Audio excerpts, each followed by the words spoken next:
Hello and welcome to Inside Music, episode number 43. I'm your host, James Shotwell, and on this episode, I'm speaking with Philip Jamieson of Caspian.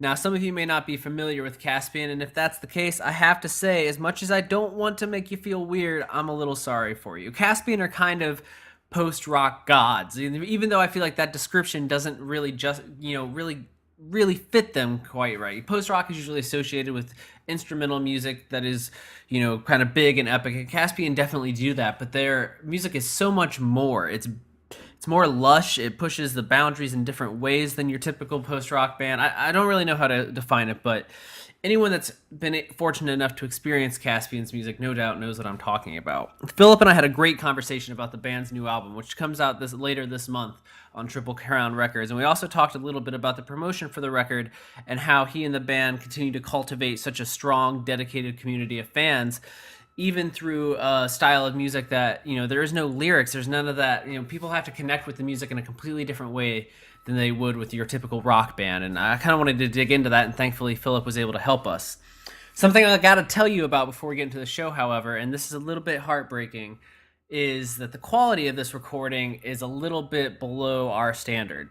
The reason for this is pretty simple. A couple of weeks ago, a company came to me and said that they really enjoyed the show, but they thought they could make the podcast sound better. I'm always up for better quality in my podcast, so we decided to give them a test run. A couple of weeks ago, we tried it while we were recording another episode, and it came across pretty good, so I said, why not? We'll give you a shot, and if we liked it, we are going to, kind of partner with them and start using their software, maybe even promote them here on the show. Fact of the matter is, it didn't work out. The recording, while still good, is not really where I'd like it to be, and in terms of being able to edit it due to the way they compress things, it's a whole long story, but essentially, the recording you're about to hear is still completely listenable. Philip sounds great throughout it all, and I sound like a child, but that's okay. I thought real long and hard about not releasing the episode, but Philip's so good in it, and I really wanted to share everything he had to say because it kind of touched my heart. And yeah, I apologize, and I promise, next week the show will be right back up to our usual standards, hopefully even improving beyond that in the coming months. But this was an experiment that didn't go well. Sometimes that happens in life, and we just got to keep moving forward. Before we get to the show, I need to tell you that our sponsor, as always, is Holix, the internet's leading promotional distribution platform. What Holix does is they provide a secure place for labels and independent artists and publicists around the world to share unreleased music with members of the press and other industry professionals ahead of its release date without having to worry about piracy. Should leaks occur, Holix offers watermarking technology and other anti-piracy tools to help track down the source of leaks as well as prevent their ability to further proliferate online. For more information on Holix and access to a free 30-day trial, visit www.holix.com. That's www.haulix.com. Now I'm going to play a little bit of Caspian's music. Unfortunately, nothing from the new album, just because I couldn't get my hands on any of the files just yet, and for good reason. It's not out yet, and the label needs to keep it safe, but here's just a little taste of Caspian for those who haven't heard it, and then we'll get to the conversation. Thanks so much for listening.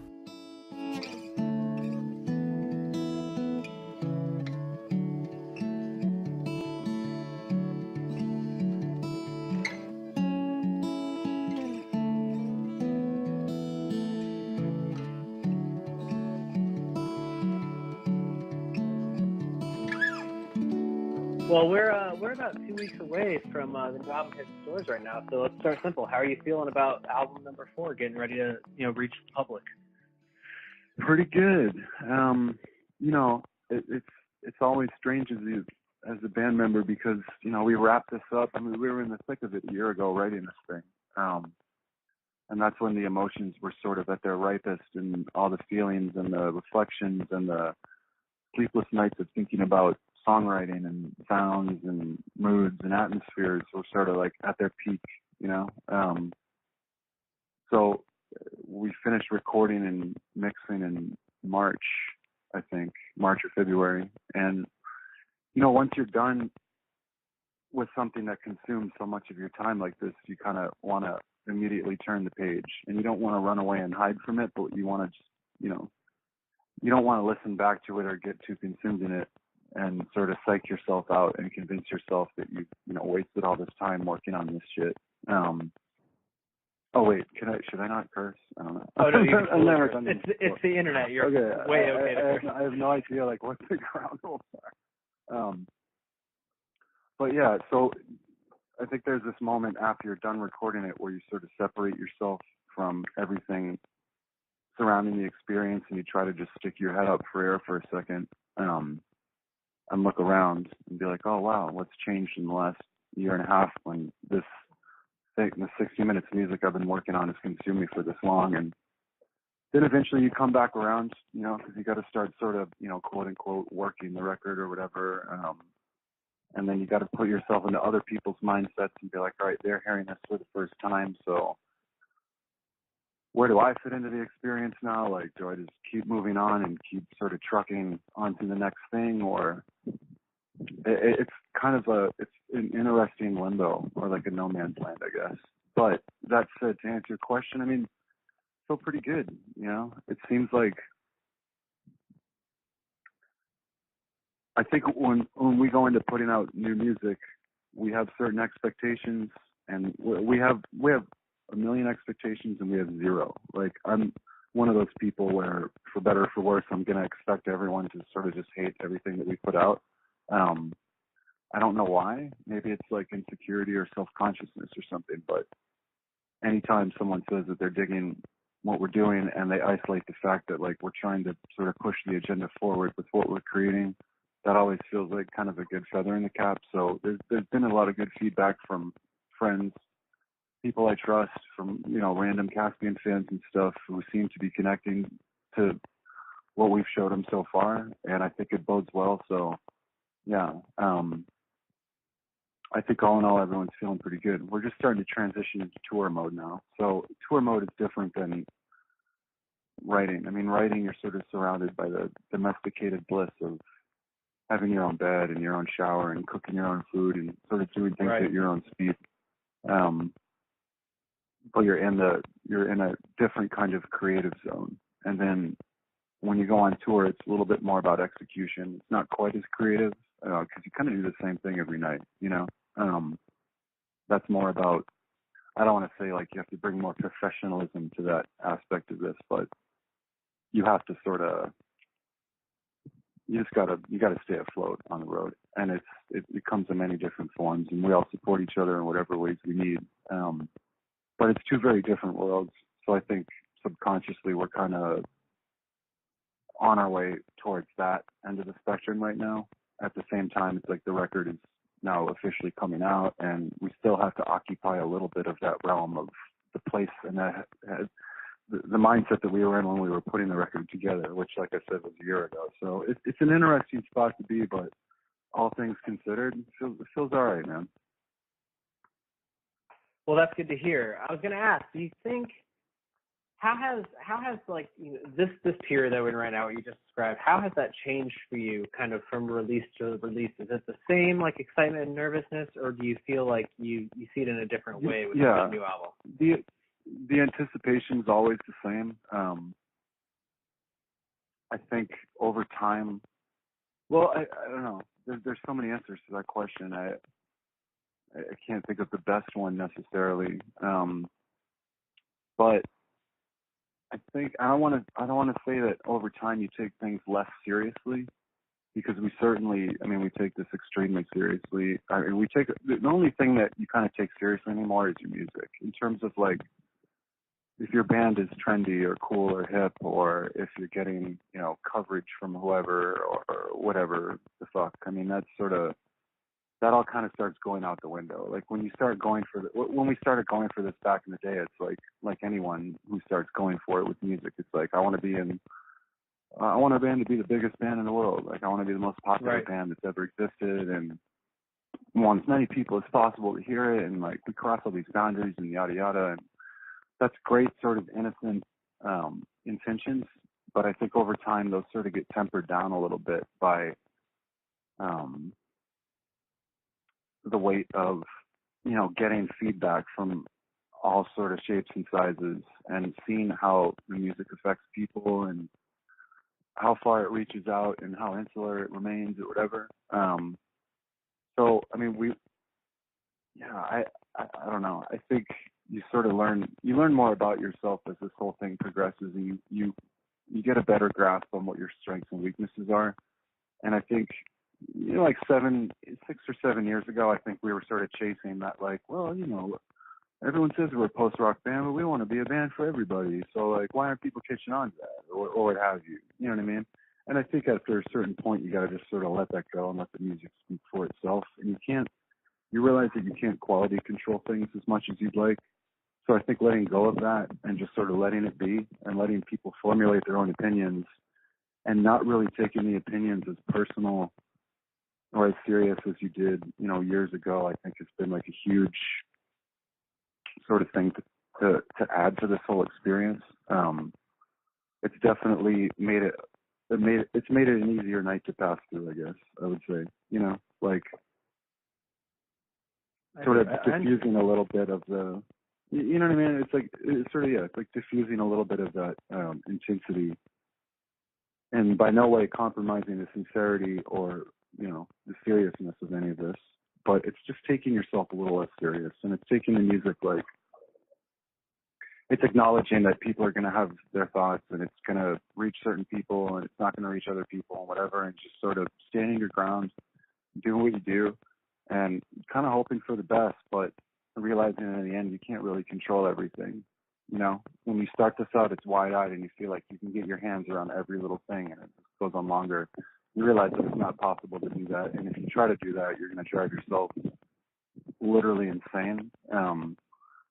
So right. It's kind of helped us circle the wagons and focus on what really matters, and that's us making music that we enjoy, that we're proud of, and that we would, go on tour for and support for a long time, or charge people like their hard-earned money to buy. Like we would never put out anything that doesn't accommodate those two things. So I guess over time it helps simplify things. Now that said, and I won't go off on a tangent, I'll let you get to the question, but I mean, that said, there's also a multiplicity of things that have become infinitely more confusing and mind-boggling and create a billion more insecurities and whatever. But those are, that's a whole, like, a tenuous element of this, I guess, that would take me a long time to unpack. So well, hopefully that answers your question. No, you're fine. You're doing fine. You're doing great. We're right on track. But I think I get where you're coming from, though. I think there's definitely something that comes with whenever you start putting yourself out there, really in any medium. There's a want to like get the recognition from the respected sources and kind of get your name out there and get that acclaim. But once you get all that and you realize that there's really there's no real, I don't know how to put it other than like inward gratification for that. Like you don't really get anything out of that other than like very fleeting happiness. I think that you start looking for, I think you start expecting other things or wanting other things out of your future work, and then I guess I can kind of change what you're looking for when a new album's coming out. You know what I mean? You're not looking for the mention and the big thing as much as like challenge meeting your own expectations or whatever it might be. Without a doubt, yeah. You recalibrate those expectations, and you sort of you realign them in a different way in your mind, and you make peace with the way this all sort of shakes out in ways that have nothing to do with you, and you realize that like you're the only one who's sort of in control of the way that you approach whatever is thrown at you. So you do end up possessing like a sense of self-ownership, I think, that is always evolving. And if you're trying to like stay focused on that, that's a great thing. I think people in this line of work, when the insecurities and the self-consciousness starts taking over and sort of goes unchecked, that's when people start really going off the rails, and we're always trying to keep ourselves from that. So that idea of self-possession and like knowing yourself, for lack of a better way of putting it, No, I definitely understand. I was just, earlier today, actually, I had a chance to watch that mini documentary you guys put out about the listening sessions you did back in May. Right on. Yeah. I was wondering if we could talk about this a little bit. I really love the idea, and I was like, I wanted to talk about it a little bit. For people that haven't seen it, they can watch it on YouTube if they're listening to this right now. I'll kind of address the audience off fourth wall for a second. It's on YouTube. It's on the Caspian site. So you guys brought together, let's start at the origin of it all. How did you find these fans? How did you bring them together? How did it happen? Yeah, we hatched the idea sometime, I think it was in March. Once the album was done, we were like, what do we want our first shot over the bow here to be? Should we go through the proper channels and just sort of do it like we've done the last few records, or do we want to try to get a little creative? And most of all, like, do we want to try to, further explore what it is that we think, like when we think about people approaching our music for the first time, like we have our own specific idea in mind of the best way to do that, and we don't want to impinge or impose that on all of our fans and say, you know, we're never going to stream a song, we're never going to put anything on the internet. There's going to be an LP, and you have to buy a record player, and you have to sit around and have a ritual, and you have to light a candle. Like, we don't want to control the experience that much. But that said, we felt like it was a good opportunity to sort of reconfigure the narrative to our own, you know, to our own vision. So I think it started with a Facebook post, man. We put out a thing saying, you know, if we were to come to 4 cities in Europe this May with 25 copies of our new record on a portable device, you know, what cities would you want those to be?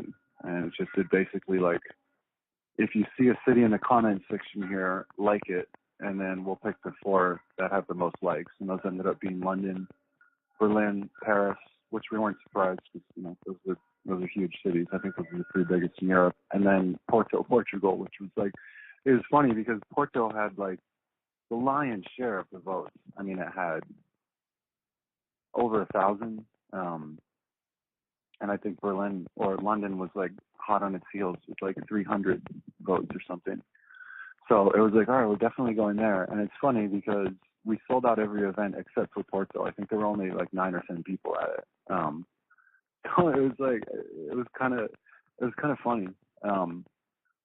But yeah, so once we did that, then we started to apply the apparatus, and we were like, all right, we'll sell this through our merch store, and we'll announce when these go on sale, and we'll let people know there's 25 spots, so get them quick. We'll sort of rope it into the pre-orders, and yeah, we'll sort of formalize the whole thing. So we did that.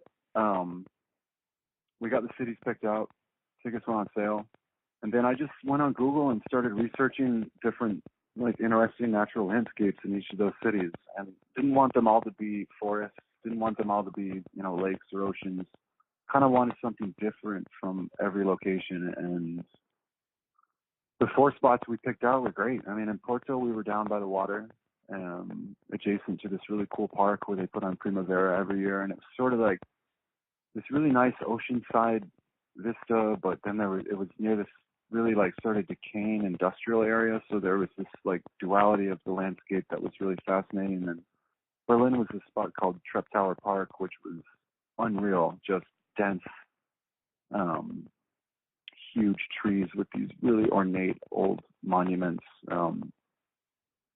Paris was in Jardin de Luxembourg, which is this like kind of fancy touristy area right in the center of Paris, with some very nice old Medici fountains, which were awesome. And then London was a place called Hampstead Heath, which was sort of north of town and had like a big hill and wooded area that looked over the city. And man, it was a trip, you know. It was, I mean, it's impossible to put that experience into words. It was truly, I had expectations going into it. It was just myself, and then Yanni was there, and Yanni was filming, and he was he was sort of on site to put the videos together, which is the one that you saw and everyone has seen on our webpage and stuff. And I got to be honest, like, well, of course, I can't forget. I mean, we did one at Beverly, and we had one with the whole band there, and that was down the street from my house. So, I mean, less adventurous in terms of travel, but like that was the first the one we ocean, did. right? And that, yeah, we went to a place called Lynch Park up here, and okay. It got us started off on the right foot. I mean, we didn't know what to expect, and I think at the beginning of the event there was this vulnerability where you pass these things out, and it's like, all right, no one's heard this record except us. You give a little speech, you say, you know, press play by hitting this button and plug your headphones in.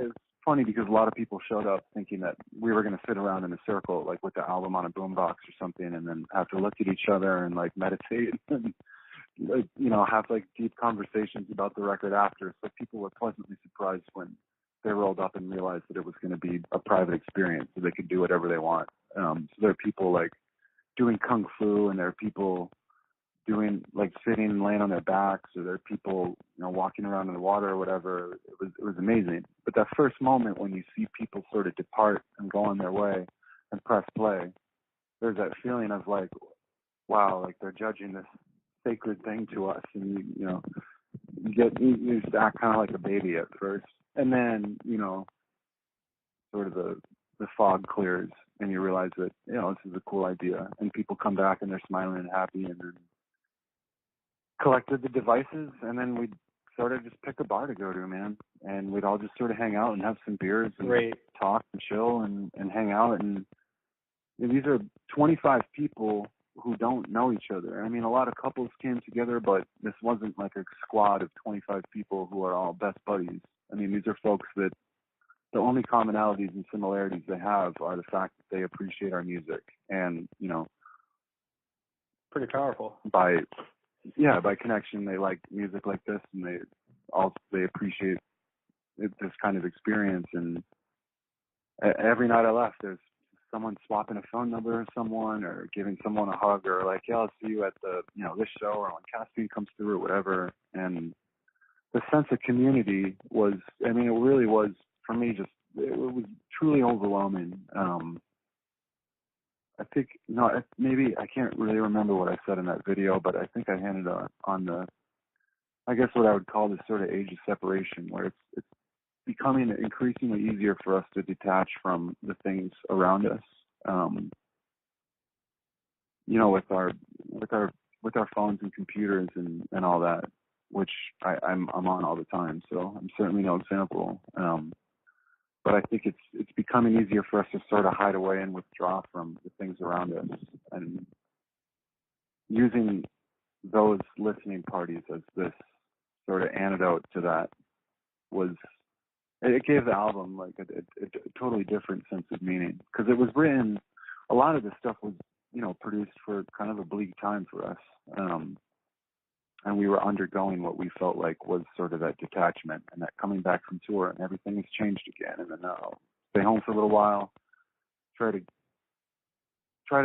sort of like realign your bearings, and then you leave again for a month, and you come back and things have changed all over, and you can't really get any sense of permanence to anything, and it ultimately makes you feel kind of isolated and lonely. And then you're writing a record in the midst of this, and you do the record, and then you give it to people, and they have this experience that has brought people together, and it just sort of supplanted the whole thing. I don't know. It was really powerful, and it didn't come out of nowhere, because obviously we spent a lot of time planning it and setting it up.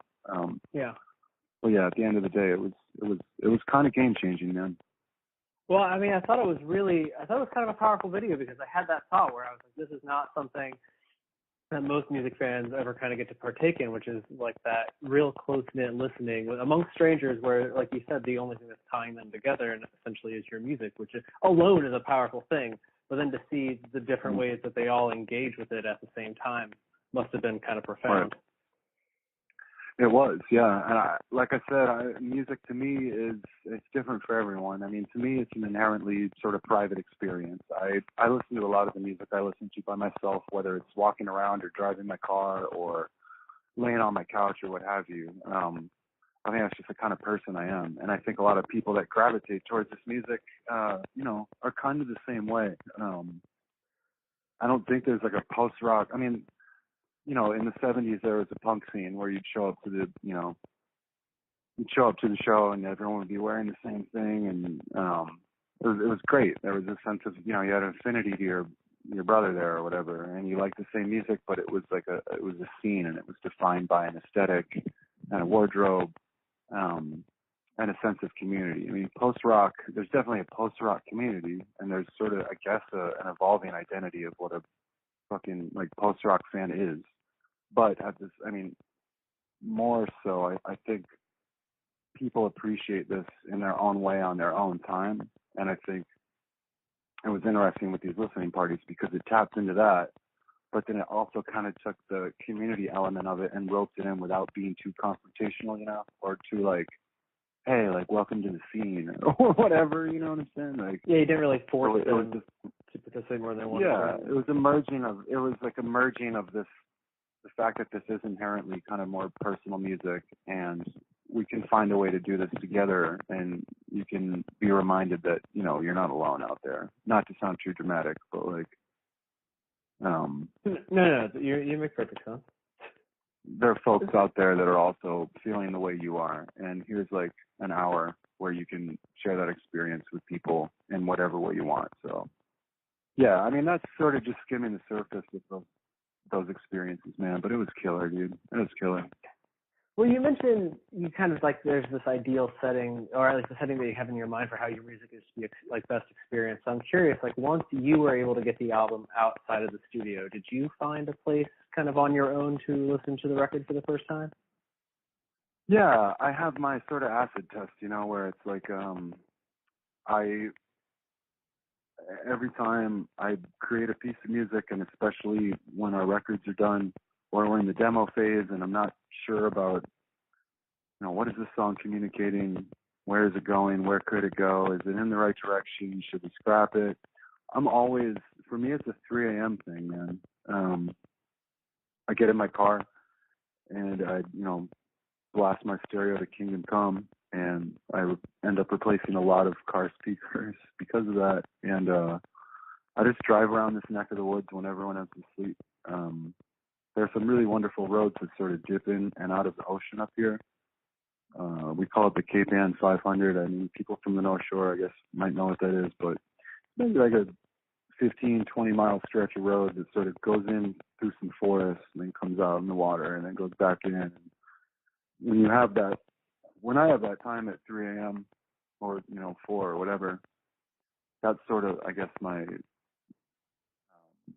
moment is then with the stuff where I really feel like my mind can center around like the core ideas of what the music's doing and how it's affecting me.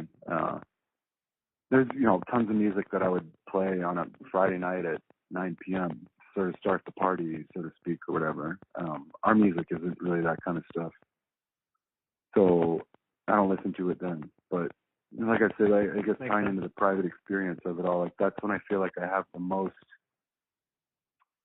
sense of like self-possession, where I feel like I'm with myself, I'm with my own thoughts, like all the noise is sort of gone, and I feel like I'm able to kind of I'm kind of able to sit above myself and sort of see myself from the outside, I guess, and balance all of the moving parts that are going on and sort of get like a sense of prescience and to the best of my ability. So that's always my go-to. I mean, it's different for all of us. But whenever I can, I try to make time for that. And it means being really tired the next day or not going out the night before or whatever sometimes, but it's worth it, Definitely. Well, I was just curious about that because it's weird, for me as a music critic, sometimes, like with this album, I only really have a stream of it, so I'm kind of confined to my home space. And you're right, like there is a little bit of a disconnect there, if only because there are so many things around you that could pose a distraction, or just because you're in like that familiar space, your mind has a little bit harder a time kind of unwinding to the point where you can kind of really dig into something. So as much as I enjoy the album now, like I do always have that like itch where I'm like, okay, well when I can get it in my car or when I can, get away with it, I'll really be able to kind of dig deeper. Yeah, when you can sort of detach from like the cold, like death grip of the computer screen or whatever. And exactly. The itch of checking your stuff. Yeah, if it works in that environment, then I feel like that's off to a good start. If it can work there, then it can work anywhere. So you can't get it on your phone or walk around with it, I guess. You can't be mobile, right? It's got to just be like. No, yeah. I don't know how the streams work and all that shit, but. Well, it's it's there for security and it works well. But I mean, I enjoy the album sitting at my desk, so that's why I'm like, when I can really like crank this up and get away from anything that looks like an Apple product, it's going to be awesome. Yeah, totally, man. You gotta let me know how that experience goes when you get a chance. Well, I will. That's the bread and butter. I do want to talk about the album a little specifically. I kind of talked about it outside a bit, but I do have a few songs that I wanted to touch on, if you don't mind. Yeah, no, not at all. All right. Well, I guess every release has kind of pushed the boundaries of how we define the Caspian sound, and obviously the sound was no exception. And I was trying to think of like where do I start with like the song I like the most or the one that I think people are going to want the most story behind. So I guess we should start there, and I think that's probably Run Dry. Just because it kind of stands out as this unique song amongst the catalog, and I'm going to put a big spoilers tag on it before anyone that doesn't hear the album, just so people don't, I don't want to ruin the surprise for them. But like, what's the story behind that song? Well, there's vocals, and it is the kind of thing where, as a fan, I was excited, but it's like, I don't know if you feel this way about the post-rock bands that you enjoy outside of your own music, but it's like you always kind of had this idea where you're like, they're going to push the boundary and they're going to do something unexpected, but for whatever reason, that was the thing that caught me most off guard, where I was just like, oh my gosh, they did the thing that people don't think they're supposed to do. Yeah. They went well, I mean, we certainly didn't do it to be subversive.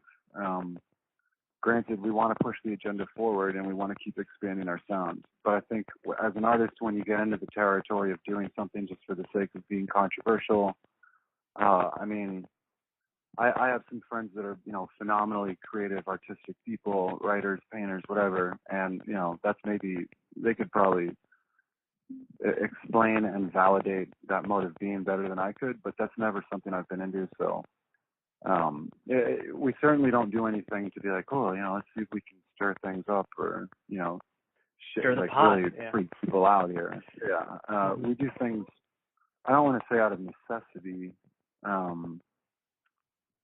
but kind of, I guess. I don't know. That song is certainly representative of a lot of the music that I really enjoy. I mean, I've sort of whittled down what I really like listening to, and it's really just like a collection of acoustic singer-songwriters, like Mark Kozlik or Jason Molina, folks like that, or Boards of Canada. And if it's not that, then it's kind of classical music, I think. It's a whole other tangent that I won't go off on, but this is explaining a lot of different things about this record to me. Real quick, sorry not to interrupt. But okay, this is like opening all these doors. Yeah, well, Boards of Canada, that's a trigger word. It's like, oh, there we go. Yeah, I feel you. Like, it's harder to listen to rock music just because we've done over 680 shows now, and you're playing with rock bands every night. Most of whom are great and are wonderful people, and make amazing music. But you get inundated with it one too many times. You want to just sort of consolidate everything down into like the essence of what you really love about music. And Run Dry is sort of reflective of the stuff that I personally really love about music. That Cal, who wrote the majority of that and sings the entire thing, really loves about music. And it's a song that we've wanted. It's a kind of song that we've wanted to have. We wanted to have something like that on a Caspian record for a while. But it was sort of the pieces didn't really come together for the other narratives and other stories and other arcs that we wanted to present with those records to warrant it. And most of all, and I don't want to get too deep into it, but for the first time, I feel like we actually had something to say. Like we had words and lyrics that, for so long we've written songs that melodically, emotionally, atmospherically, really, I feel like do capture how we're feeling. And we have a lot on our minds, like every other musician out there, every artist in the world. And instrumental music has been our way in which we're comfortable sort of explaining those things and getting those ideas across and feeling like, okay, like this piece of music clarifies how I'm feeling right now. And we've been able to do that successfully for us instrumentally. When it came time to this record, there were some things that we were feeling and ways that we were, this sort of era and season of life that we're in, that we needed some words to point to those things and not, present it on a silver platter, or conversely be too, poetically abstract. We wanted to have some grounding and some basis in, the book that is Caspian, and this record being another chapter. I think, like when we sing, Wide Awake Now on that song, that's not a challenge or a charge, but that's a commentary on waking season. Like we really are on the other side of that experience, and it's been a pretty intense couple years for us in every single way possible. And I think lyrically, that expresses where we are right now in this moment. And I feel like it kind of had to happen for this album. We needed something like that to clarify our feelings and our thoughts, and that song did it perfectly. And when we realized that it would fit in the record, granted it would be a major curveball for people, and I'm sure I'm sure it'll be really polarizing, and there are a lot of people who are dogmatically into no vocals on instrumental quote unquote post rock music or whatever, and we really don't give a shit about that at all. To us it's just about doing what feels right, and that felt just as right, or if not more than anything we did for the record. So yeah, that was a classic case of, I think, almost necessity, man. Like we had something to say that we just didn't feel like our music could accomplish it with that piece alone, and sort of dipping our foot into the shallow end of that pool of lyrics having depth and having meaning and communicating or clarifying thoughts or feelings. It felt sort of like a perfect opportunity to do that. And to be quite honest, I think everyone in the band hopes that we continue to sort of explore that side of the music. We'll see. It's got to happen naturally, and we don't go into records saying this one's going to have a song with vocals, and this record's going to have, like Aaron's piece, like it's going to have a classical guitar, like exclusively a classical guitar piece on it, which is sort of like the record takes form and the noise sort of drifts away, and then it appears and it becomes sharper and it becomes vivid, and you're able to sort of apprehend what the story is, and then you fill in the gaps. And that was one of those songs that helped sort of glue it together, I think. When I hear that song, it's in the middle of the record, right? So it's like, it's flanked on either side by these kind of more traditional Caspian songs. Definitely. They're like the dramatic, epic, like, this is why I listen to this band. I'm all in.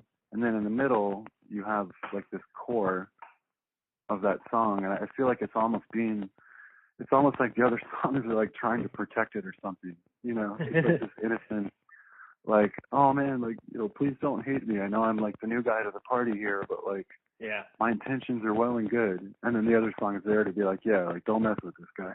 I don't know. That's like the only analogy that comes to mind, but. No, I think it's a good analogy. Yeah. And I think, I think that's kind of the thing that happens on the record. I think that the songs that really catch me the most off guard are the ones that are kind of nestled between the songs that you're like, oh, that makes it. Like Darkfield is a crazy, might be one of the craziest songs you guys have ever done. And it's nestled between another two songs that I think are very tame in comparison. While unique and still different, it's like that song stands out as like okay, we're going to go crazy for 11 minutes. Right. Or 7 minutes or however long. Yeah. There are longer songs on the record, but that one's the one that really kind of keeps you on your toes. That's what we were going for. So, man, that's great to hear. We're starting to enter this phase now where they've heard the music. And when we were writing it, it was sort of like, I wonder if people are going to pick up on that. And if they don't, whatever, we are, so it's fine. But it's cool to hear stuff like that now. It really is, man. It's nice that people are able to sort of gravitate around, I guess, some of the intentions of the things that we were going for with these songs. Is fantastic, dude. Is that your favorite song, probably? No, Rio Seco is my favorite song. Dude, my man, cool. I was going to ask you about that, actually. Is that singer-songwriter influence? What is that? Kind of where that steel guitar comes from? Yeah, that's definitely. Well, I mean, Cal's always been a phenomenal steel player. Like, he plays on everyone's records. He's played on a bunch of. I mean, he did some good stuff on him. He even had a part in the Raven, I think, that was kind of buried. We've flirted with that, but yeah, for that one, there was that break there, and originally in the demos that I had written, there was like a mellotron part for that, and I really liked the notes and I liked the movement of it, and it had a nice vibe. But it's like, well, we used a lot of mellotron on the last record. That's my favorite instrument in the whole wide world, like untouched. That's just a magic box. But it became pretty clear during demoing that like that had to be reinterpreted through like a very accessible, sharp, approachable steel part. And we spent a lot of time on that in the studio. It wasn't an easy part for Cal, and he's a steel player of the highest caliber. So yeah, that took a bit, but that's also really cool that you noticed that. Yeah. There's an undeniable like country vibe to that little break there. That's like it catches you off guard, but it works so well that for a moment, and it happens so early in the record where you're like, oh man, is this where we're going for the rest of the album? Yeah. But yeah, on that note, Arcs of Command could not be like a more stark juxtaposition coming off that. Yeah, it's definitely right there to be like, oh yeah, okay, I know these guys. Yeah, that's heavy. Yeah, shit, this is heavy and intense. Right. right. Yeah. Well, Okay. that's been the fun challenge, is stacking up songs like that next to each other and being like, is this the same band or? But then hopefully there are enough common denominators, and there's a spirit and a bit of, the production, of course, is really important in terms of making it like a homogeneous thing. But yeah, that was, in terms of Rio Seco, I mean, we wanted to start this album more understated. That was that didn't just happen last minute. I mean, a year or 2 years ago, when we're thinking about putting the record together, it's like, okay, let's think about all of our albums. Like, they all start with a drone or a mysterious atmosphere, and then they slowly emerge.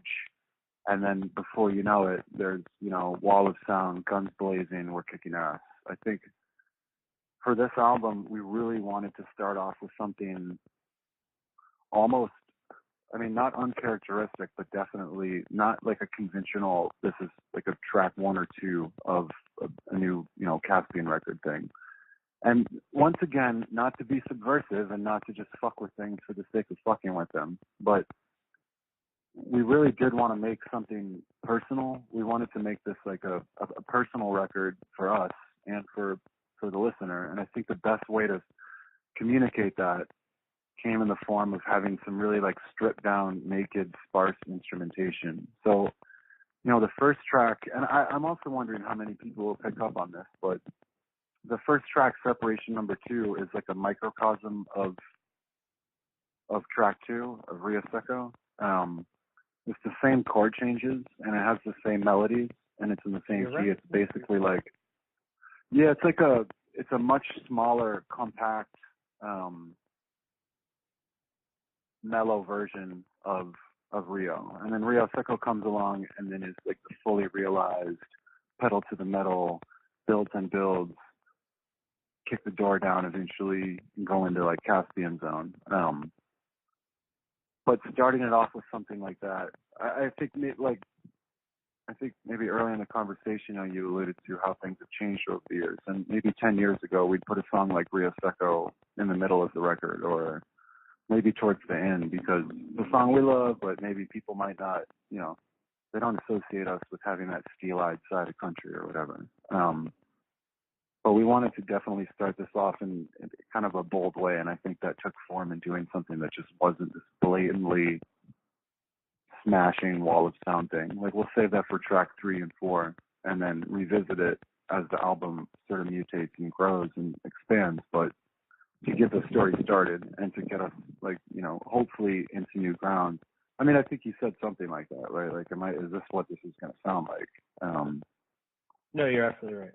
And that's good. I think that's great. I think that's one of the things that we were, without trying to be too manipulative, that's one of the things that we were going for, Yeah, well, we've kind of already touched on this, but one of the things I think is most interesting about the album as a whole is the sequencing, because I feel like as the band has progressed, and there's kind of this typical expectation in post-rock that everything's going to kind of like flow together into like this big cohesive piece, and this record still is, but it also keeps you on your toes, and it's really hard to find that balance where it's like exciting but still fits together. Mm-hmm. So Cool. I was Yeah, curious. that was the goal. that was definitely a goal. I mean, we always have wanted to be our own band. Like, we've wanted to be Caspian, and I think, you know, a lot of post-rock bands that we know and that we are friends with and, you know, talk to about this kind of music all the time. It's like the thing that people hate, and we don't have antagonism towards the term post-rock to the degree that, you know, some other people I know do, and it's fine, and everyone interprets it their own way. But I think one of the things is that no one really likes to be defined as, you know, you're a post-rock band. Your music has to be this. It has to have obvious crescendos. Every song has to be 11 minutes. It has to build. It has to be a melody that repeats and gets heavier and heavier. Like, that's all well and good. And, you know, the last song on this record does exactly that. But if that comes into friction with, and it's like, well, the music I listen to that I like doesn't really do that all the time. So why can't we? Well, I guess we're known as doing one thing, so, you know, are people not going to listen to us anymore? Are we not going to fit into the cookie cutter post-rock thing? Is the band just going to go belly up because we're not doing what people want us to do anymore? And it's an age-old thing. I mean, bands have struggled with this forever, from, you name it. Everyone wants to evolve their sound, and everyone finds different ways to do that. For us, yeah, it's incorporating instrumentation that's different. It's trying to structurally map out songs that don't, you know, follow the same template every time, which is extremely hard. And that's the hardest part about writing this stuff, you know. I mean, pop music, conventional alternative rock music is also very difficult to write, but it's in a different way. I mean, you have to come up with this is your successful hook, and this is your chorus, and these are your words that, like, over the verse, that glue the whole thing together. And that's no walk in the park, you know. But for us, the difficulty it comes in is basically, like, we can't repeat our structures. Like, we don't want to just have one song, basically, quote unquote, that, like, every song is that way. It just has a different melody, or it has a different whatever. Like, the way they're mapped out, they have to be different, and they have to sort of, we try to do that, and I think that sort of alludes to the keeping you on your toes thing that you're talking about. It's just to keep it moving and to keep it exciting and to keep you interested and to not be a one-trick pony, you know? Yeah. And it's to be reflective of the music that we actually do listen to, and to be true to that and not have to compromise that because you feel boxed into this certain genre where there are certain expectations and you have to be rigidly one way. We've never been into that. I mean, the reason one of the many reasons, and one of the main reasons I fell in love with this stuff 15 years ago is because there was so much freedom for, you know, from bands like Exhaust to Do Makes They Think to Godspeed to, I guess every band on Constellation Records, like Circa 2000. I noticed the theme. But, like, yeah, like, there was a freedom. It was like, all right, this one band's doing this really epic orchestral music. This other band's doing this kind of jazzy, tortoisey thing. This other band's just doing this avant-garde, like, nouveau stuff. But it's all quote-unquote post-rock. This is awesome, you know? Like, granted, okay, like, maybe the one common denominator then is that there weren't vocals and there's not a singer preening over stuff, but at the same time, I've always thought it would be cool to sort of combine all of those things into one record, but retain the signature sound of the band's record that it is. And I don't know. I know that when people listen to music like ours, and when they listen to Caspian specifically, you're going to be in a mood and you're going to want to put it on for that mood exclusively, and that's the way it should be. I mean, we would never expect anyone to put on Dust and Disquiet when it's Saturday at, you know, 10:30 and you're ready to go hang out or something. You know what I mean? Like, it might be a bit of a bummer. Maybe it wouldn't. I don't know. And it's full of surprises, but it does occupy a exclusive kind of moment. But it doesn't have to be just this one-dimensional same thing over and over again. I mean, it can be diverse. It can be a more rich, musically interesting experience, I think. And we haven't nailed that. but we're trying to like edge closer to that ideal, I guess. And each record, if it's a step in that direction, then we feel like we're succeeding. So that'll keep us doing it for a while, I guess. If that makes any sense. That was it totally like makes no sense. Mouth vomit, but. No, you're fine, man. You're fine. And I mean, I appreciate you taking the time to talk to me about the record because I like everything you've done. I honestly mean I feel like this is your best work yet. Shit, thank you very much for saying that. I don't know. We wouldn't have put it out. What's that? I was just gonna say, like, you find a way to surprise me, even though I feel like, especially as a critic, I feel like you kind of hear it all after a while, and then you hear a record like this new record of yours, and you're like, nope, there's still a whole sonic landscape left to be explored. There's more to go, but if we keep chipping away each time, then like I said, we'll do this forever, and that's what keeps it exciting. And it doesn't fit into any. I guess it doesn't fit into any conventional genre, except post rock, maybe a little bit. But I don't know. We'll see who it grabs. It's grabbed us, and we're proud of it. So that's kind of all that matters to us, you know. And to hear that people, if you say it's your favorite record of ours, man, then that's fucking great, and that's gas in the tank, and that sort of keeps us going and propels us forward, you know, without a doubt. So that's much appreciated. Well, I mean, I appreciate it. I'm hoping to see you guys next month when you come through Boston. I noticed real quick, I know we're kind of running out of time, but I did want to mention this. I noticed that on your upcoming tour dates, Caspian Day, you don't have anything going on yet. Yeah, the 18th. No, we do. We're going to be in. I saw you have tour dates the night before and the day after, but I didn't see that you had one with. Wait, holy shit! You might be right. Yeah, I think you have a day off that day. Didn't even think about that. Yeah, that's between Atlanta and North Carolina, right? Yeah, it's not that long of a drive. We'll probably post up. One of my goals on this tour is to find like the most out of the way, legit, like southern redneck bar, like in the world. And I don't mean like a hostile place where like the record stops, you know, and skips when you walk in the door, but like not I want to find like somewhere off the grid, have a nice glass of bourbon, just chill out, and like maybe that's what Caspian Day will be this year. That's how we all celebrate. Yeah, exactly. It's too late to fill that date. So, man, I didn't even realize that. But that's divine providence right there. I know. I was just looking because I was like, I knew that you were coming through Boston, and I was like, I don't think that there's no way the routing would make sense for them to have a show like in Beverly that day. And I was like, oh, it's off. And I was like, oh, that must mean they must have something up their sleeves. Well, now you have time. You still have time to plan. Now that you've planted the seed, we will think of something. Maybe we'll just throw like some party at a Holiday Inn somewhere in between there and invite anyone within a 100-mile radius to come rage with us. Yes. Right on. Cool. I would never have thought about that. Well, yeah. I mean, it's so strange. I mean, it's awesome in the best. It's strange in the best way that you guys have a day in Beverly, and it's something that you can definitely make a thing fans celebrate every year, I feel, without having to like do anything like super big and elaborate with it. So it's worth a thought. I like the idea of just going to get a drink somewhere odd. I think that's a fine challenge to everybody.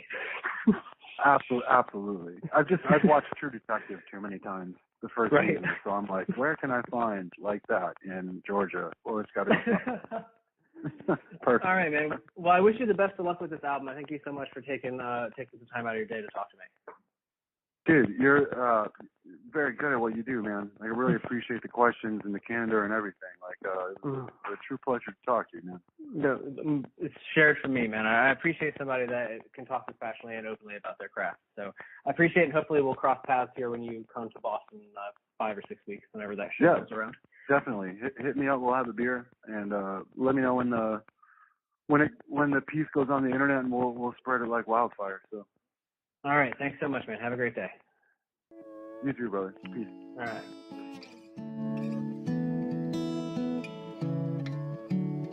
Thank you again for listening to Inside Music this week. That was Philip Jamieson from Caspian. The band's new album arrives in stores September 25th through Triple Crown Records.